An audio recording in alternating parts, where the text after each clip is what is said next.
Mahilig ka bang mag-game sa smartphone mo?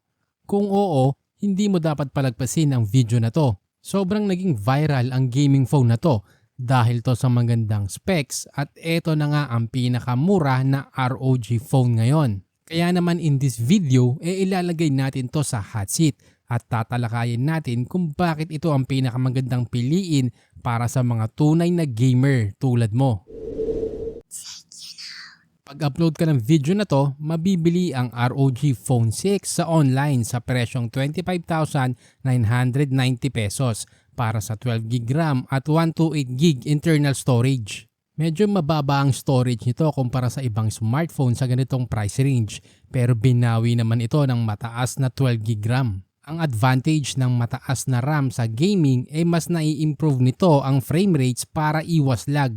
Ito ay may 6.78-inch AMOLED display, 1080 by 2448 pixels, 165Hz refresh rate at Gorilla Glass Victus para sa screen protection. May mga smartphone na mas malinaw pa dito lalo na sa ganitong price range, pero masasabi ko na nag-focus sila sa refresh rate lalo na't ang talagang target ng phone na to ay ang mga professional na gamer. Ang advantage kasi ng mataas na refresh rate ay mas smooth at less ang motion blur pag naglalaro. Meron din itong built-in na air trigger na parang R1 at L1 sa PlayStation. Pwede mo itong i-customize at lagyan ng designated na function at isa itong malaking advantage sa gaming lalo na kung ang nilalaro mo ay ang mga FPS games. Sa chipset, meron itong Snapdragon 8 Plus Gen 1. Kahit 1 year na mula nang na-release ang device na to, para sa akin ay sobrang competitive pa din ng processor nito hanggang ngayon. Mas malakas pa to kumpara sa Dimensity 9000 Plus pagdating sa battery efficiency,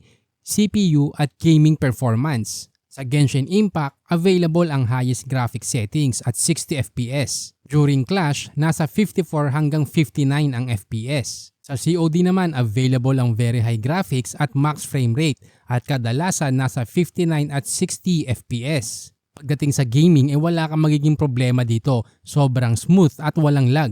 Pag ginagamit mo o naglalaro ka sa smartphone, dapat hindi lalagpas ang temperature nito sa 40 degrees Celsius dahil ito yung pinaka-safe limit. Kalipas ng isang oras na paglalaro, nasa 40 degrees lang ang highest temperature. Maganda din ang location ng chipset nito na nasa gitna at sakto sa phone cooler. Sa mga bago nating viewers, pwede kang manalo ng 200 smart load basta mag-subscribe ka at sagutin mo ng tama ang trivia question na to. Sa battery, meron itong 6,000 mAh at 65 watts Type-C charger. Ito pa ang isang advantage ng phone na to, ang mataas na battery at dalawang charger port para mas convenient pag naglalaro ka. Kaya nitong ma-full charge sa loob ng 42 minutes. Kadalasan pag gaming phone hindi na pinapansin ng camera dahil mababa ito.